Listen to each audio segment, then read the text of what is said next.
Okay, let me start off by saying I have not abandoned Tiara. Okay, I'm going to mention her for the next couple chapter reviews because I don't care how many new females he introduced. I am not. Okay, hit that sub button because I'm gonna just jump right into the chapter because okay, Yeon, Hanna, or Lee Rank, or whatever your name is. Shit, she bad. So we going on for what we left off last week with Traum and Enkidou meeting up for the first time since Enkidu captured a body, and Enkidu's trying to help Traum in this fight with the ancient species, where apparently Enkidu is like grossly overmatched. The ancient species, I guess, is a pretty strong enemy for Traum and the I guess Great Warriors. Apparently, since Traum is handling it himself directly, you gotta put some respect on their name, but Enkidu tries to attack with this like Shinsu attack, and it's kind of like a funny moment with like a little water gun. But Trom showing him like, listen, this is how you use Shinsu. Like really dope panel with him attacking, and then he goes on to tell Enkidu like, I'll teach you how to do other things. And so we get a little fast forward between Enkidu and Trom, with Trom basically going good on what he said, teaching him everything that he needs to know. And you know, as the development of the relationship grows, everybody's not liking it. Apparently the Great Warriors, who are Trom's actual friends, don't like the relationship. They're saying that he's not actually human. It's weird that he's not an animal and you're growing so close to him, but Trom is claiming him to be his friend.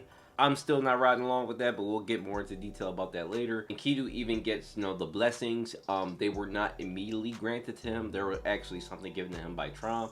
So as things progress, we find out that Enkidu actually does not like everything that's going on. He has some jealousy.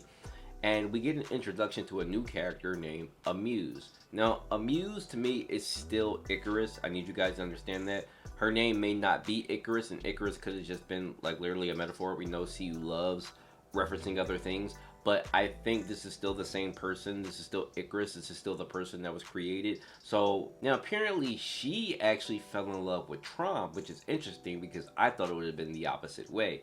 But apparently she fell in love with Trum, and because of this, Enkidu doesn't really like her, and he doesn't seem to really understand the relationship between the two. It is interesting that she became a different woman once they stopped climbing the tower.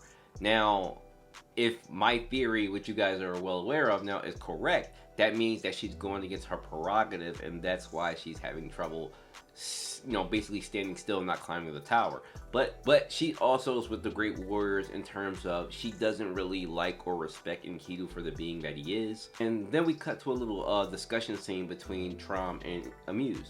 So they're talking about the upcoming party where they're basically announcing that they bought a house together, I guess is the way it's explained. And Tron basically says that he didn't invite all his friends, only some of them, which you can kind of measure the friendship there of with some other people. Now, some people in the community suspect that it's V and Arlen that he's specifically referencing, but I think it may be a little bit more than that. Whatever discussion they had before they stopped climbing clearly fractured a little bit of some relationships. But I guess everybody's not coming. But Ameuz does sound like she wants everybody to come, but I guess we'll see where that goes.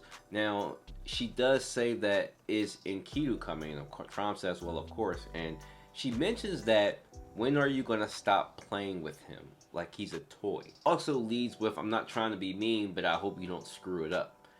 That kind of plays into the character analysis we kind of got into last week about Trom's character, where he's had difficulty with people they've climbed before, and we know that, you know, he's lost a lot of friends through this. So this makes a lot of sense that she says this, that, well, you tend to mess things up when it comes to people and friends. And we as the audience look at it differently because Enkidu's not really human, and I don't know how someone as subservient as Enkidu is, not really like being a friend that holds any dominance.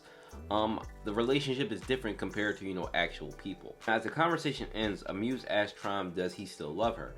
And he answers with, of course I still love you. And this is interesting because we never really seen Trom like or basically be in love at all. So I wonder if he's had similar experiences in the past with other women that he's maybe liked or loved, or I wonder if he treats it the same as his friendships has been, meaning that you know, he's dated someone, and once he got tired of them, he kind of shunts them to the side. Now, after the conversation is over, Traum walks out the room, and Enkidu gives his opinion on Ameuz, saying that you can't trust her. She's contacting someone outside the ship, and you can interpret that different ways. It just says outside, but I'm interpreting outside the mothership.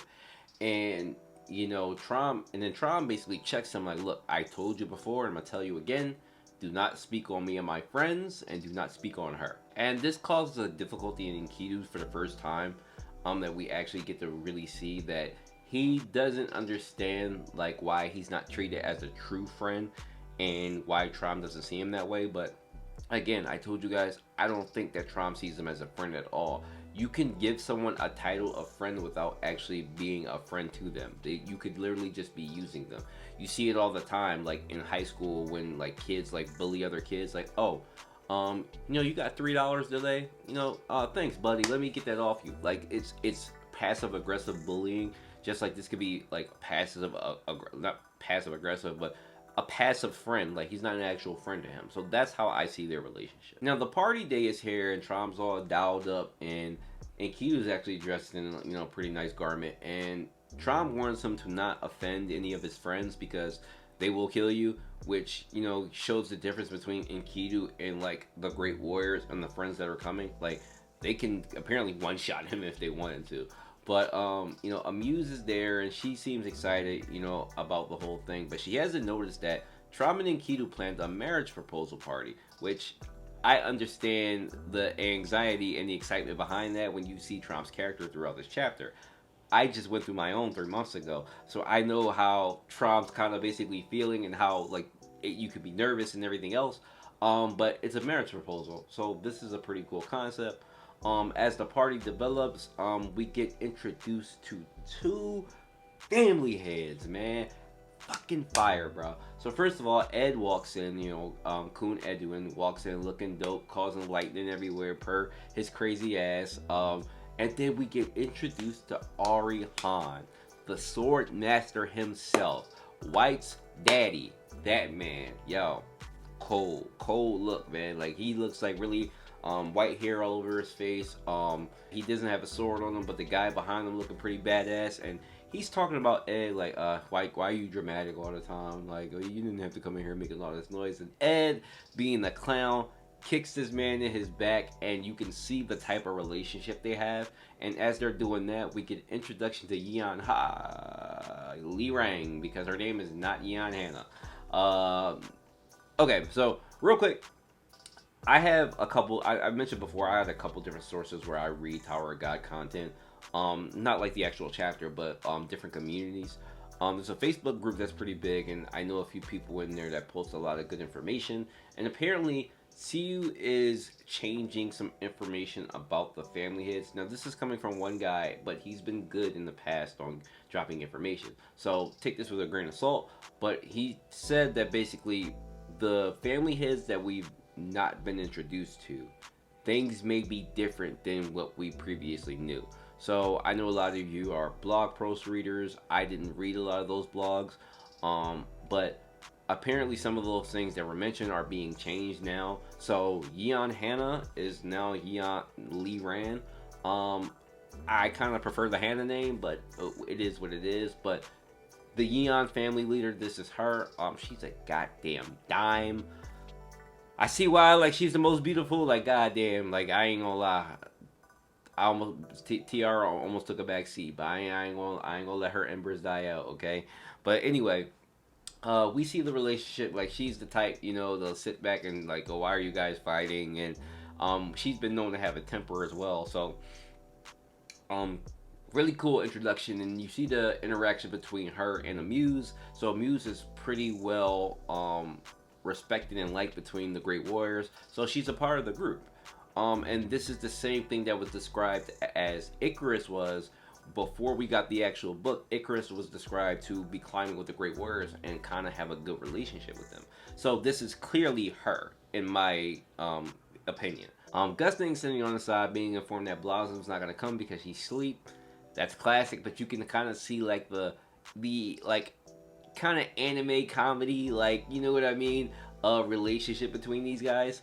But Trom's in the back nervous, basically saying he can't help his excitement to be married to her. And then we get this cutaway where we see kind of pictures of them in the party, but it basically says that this marriage proposal will cause the first tear in the relationship between the Great Warriors. Now, this reminds me of One Piece and Egghead. If you guys are reading One Piece or watching One Piece, you know that there's like a cutaway before Egghead started. That Egghead became one of the most significant events in One Piece's history, like for the story. So this is kind of the same thing with Tower of God, where we're being told that this is the start of some shit that eventually starts some other shit. So this was a fantastic setup chapter in terms of that. Like next week's gonna be hype. But let's dive into a few things as the chapter is ended. I kind of see it going where Trum proposes to her. She reveals that she loves another and doesn't love him anymore, because during the conversation with her and Trum, she asked if he loved her. Now, if he said no, I wonder if her response would have been different, because she didn't say anything. She could have fallen out of love with him. And there's no way to tell this, of course, but that's my assumption. Because we know that Icarus wanted to die looking at the stars with someone, and everybody assuming it's V. But who knows? I think she's going to deny the proposal, and it's going to break Trum's heart, and this may cause Enkidu to harm her. Or attempt to, but we got great warriors there, so it shouldn't happen. But remember, he does have a broken ability where he can give people a death they deserve.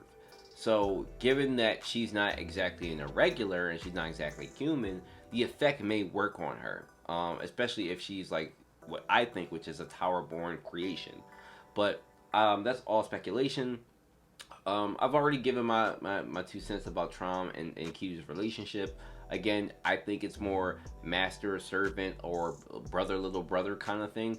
But even then, if you take what Ameuz says, where Traum basically has used people before or used toys and gets tired of them, and we know Traum's nature, given him up until this point, the current future Traum, he uses things until he gets tired of them. So I feel like Enkidu's around that same line. Regardless of what happens in this incident, he eventually would have gotten tired of Enkidu.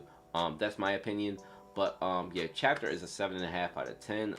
I don't have really too much to chew on besides implosion. But besides the family heads reveal. But next week should be it. We may get a POV change. I'm not gonna lie to you guys, because typically when something like this gets said at the end of a chapter, like kind of how like in One Piece it did the same thing, they shifted away from Egghead right after they mentioned like Egghead's going to become a significant event. So I hope we don't get a POV change, but I can see it if it does happen, so don't be surprised if it does. But CU's been doing great, so I'm not going to hate on them. Thursday, 2 o'clock p.m. Make sure you guys are in the stream. I'll be there. I'll let you know if something else is up. But Discord link below. See you then, and have a good week.